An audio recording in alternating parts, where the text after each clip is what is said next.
Vamos a grabar este video que se llama La historia de los grupos no es historia, en el contexto de la unidad 7 de la materia Psicología de Pareja, Familia y Grupo de la Facultad de Psicología. Y bueno, estamos en un contexto de pandemia, entonces como es agosto aún del 2020, vale este video para complementar los encuentros virtuales que estamos teniendo en la materia. Este, eh, este video y los contenidos que voy a desarrollar complementan la lectura de un capítulo de un texto dedicado a los grupos. Este capítulo se llama Los pequeños grupos, de Marta Loste, y que hace referencia a cómo se fue desarrollando la historia del estudio, ¿no?, de los grupos. Sin embargo, más allá de todos los autores y las fechas que constituyen esta historia, que entre paréntesis ustedes la tienen desarrollada en la guía de estudio, lo que me interesa fundamentalmente destacar en este momento es que sucesos que ocurrieron en la historia del estudio de los grupos son formas de concebir la grupalidad que también tenemos hoy. Entonces, ese es el sentido, no es tanto histórico-cronológico, ¿no?, sino poder comprender qué formas de comprensión que parecían superadas siguen existiendo actualmente.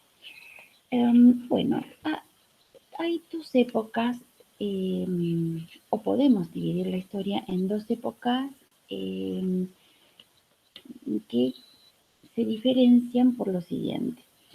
Una primera época, digamos, del siglo XIX, que de fines del siglo XIX, más o menos de alrededor del 1890 comienza, donde lo que interesa fundamentalmente es el estudio de los grupos, es decir, el aspecto teórico, conceptual.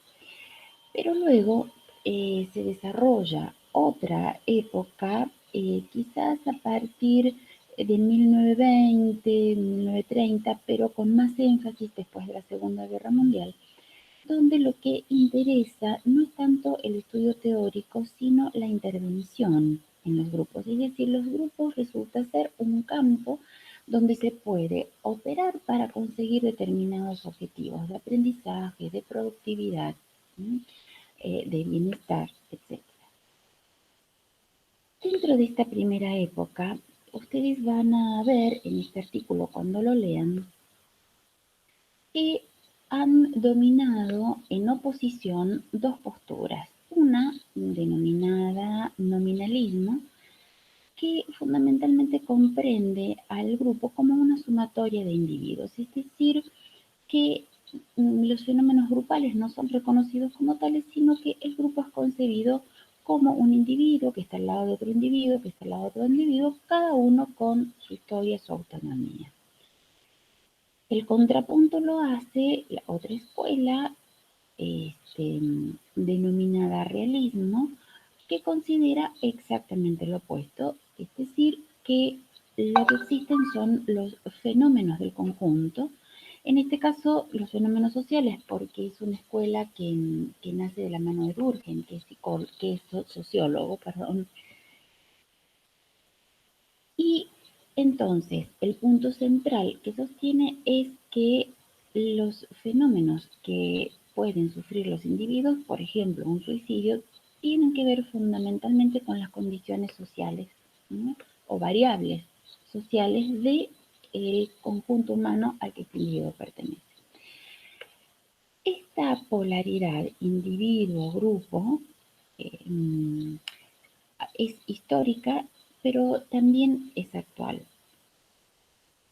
Eh, si nosotros concebimos espontáneamente ideas como, lo que le pasa a tal sujeto es por los grupos a los que pertenece, ¿no?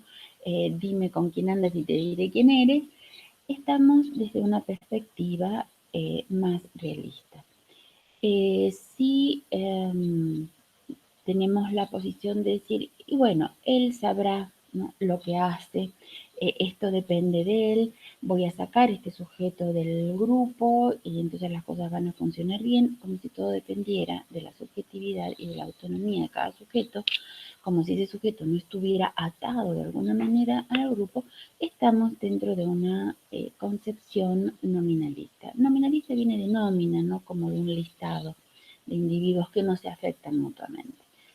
En esta misma época vamos a situar a George Mead, que ustedes van a ver que intenta alguna integración, diciendo que las condiciones vinculares de pertenencia sociales están en el interior de cada sujeto y desde allí, digamos, se produce como una cierta integración.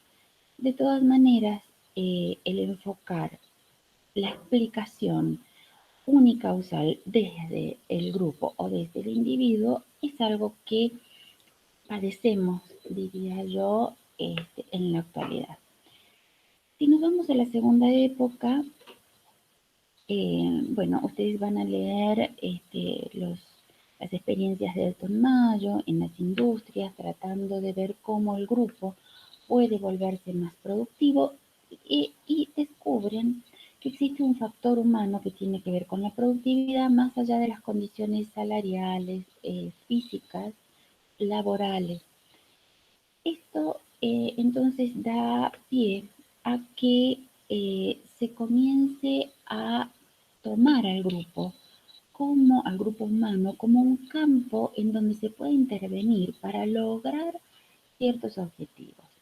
Después de la Segunda Guerra Mundial tenemos todos los desarrollos de Kurt Lewin, donde lo que intenta es a través del grupo y del estudio del grupo y de la intervención fundamentalmente en el campo grupal, de provocar, por ejemplo, algunas modificaciones de los hábitos alimenticios en las mujeres que estaban afrontando una situación de falta de nutrición de posguerra. En las mujeres que cocinaban, ¿no es cierto?, fundamentalmente para el hogar.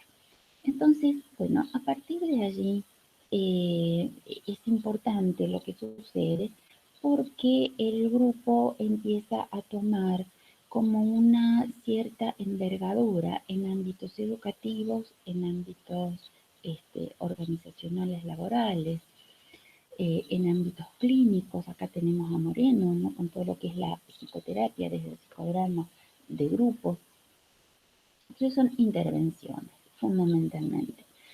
Lo que es importante resaltar de todo este periodo es que se comienza con Cooley pensando que existen dos tipos de grupos: un grupo primario caracterizado por los lazos afectivos como la familia y el grupo secundario caracterizado por lazos más formales como los laborales, por ejemplo.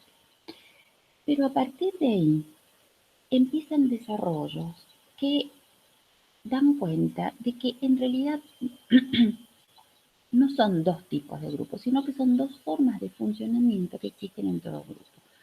Entonces, todo grupo va a tener un aspecto primario, digamos, que tiene que ver con los lazos emocionales, afectivos, donde se organiza el deseo inconsciente a través de la pertenencia del grupo al grupo, y un aspecto que va a tener que ver más que nada con la adaptación de este grupo a lo que sucede afuera, a la realidad. Es decir, un aspecto adaptativo. Entonces, lo que empezó siendo, ¿no?, dos tipos de grupo termina siendo conceptualizado a partir de Cooley, termina siendo conceptualizado por Homan primero y luego por toda una serie de autores dentro del psicoanálisis que vamos a ver como dos formas de funcionamiento dentro del grupo. Allí vamos a ubicar a Wilfred Bion, a Marcos Bernard, a Pichon Rivière, a Blecher. Entonces, esta segunda parte de la historia nos interesa fundamentalmente para que corrijamos, ¿no es cierto?, este error que a veces tenemos de considerar que un grupo es puramente formal o que un grupo es puramente emocional.